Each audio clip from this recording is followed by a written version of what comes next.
Hi, welcome to Gay Boy Guide. I'm your host, Alex Vanderhook, and today our guides are Sean Baumann and Jake Taylor. So you guys are a Mormon couple, and that's why I wanted to talk to you guys today. But first I want to know, how did you guys first meet? We actually met online. You did? Surprisingly, yeah. On Grindr? We did, on Grindr. No, you didn't. That's a lie. Yeah, we were both searching for guys in somebody in our same situation that we could talk to, and you know, we were struggling and we were depressed, and so we turned to the internet and we just talked for hours at a Jamba Juice, and we became best friends within, the first week of hanging out together and stuff. So how long have you guys been dating? About 2 years. This summer it will be 2 years. Our story started off kind of sad. We were kind of in a low place. We didn't really have anywhere to turn, and we wanted someone that we could talk to. We had never told our families that we were gay. We hadn't told really any friends that we were gay. And so like Sean said, we met up and it was just an instant connection. And at this point it was a connection. We wanted to be friends. We wanted to really help each other through it. We wanted to help each other through this. Help each other find wives. Find a very understanding woman to Yeah. go and marry and be normal in society.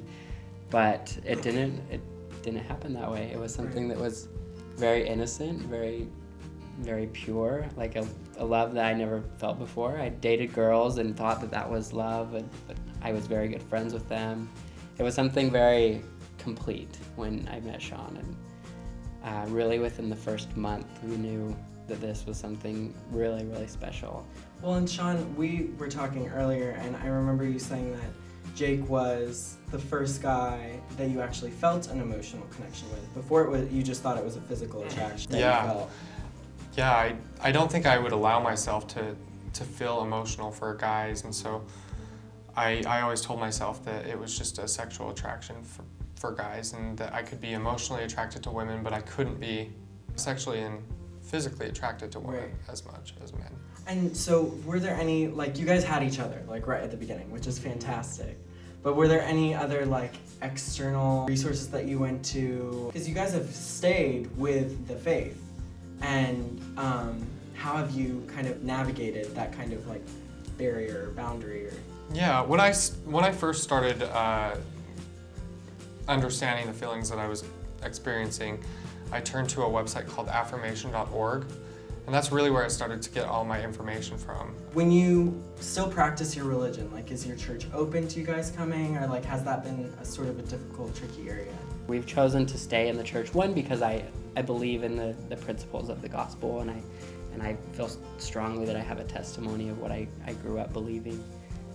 But I think we can do more inside the church than leaving. I think it's a much harder road. As people are beginning to navigate these waters, but it's something that's worth it when you can help that individual that doesn't feel like they have any hope, that doesn't feel like God loves them anymore, that you can tell them there is hope and there is a way that you can be who you are and still be true to your beliefs. You guys are such amazing examples. Thank you. I love hanging out with you guys, and you are just such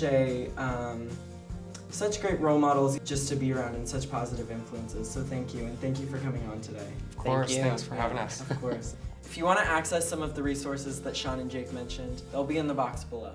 Thank you so much for tuning in, and we'll see you next week.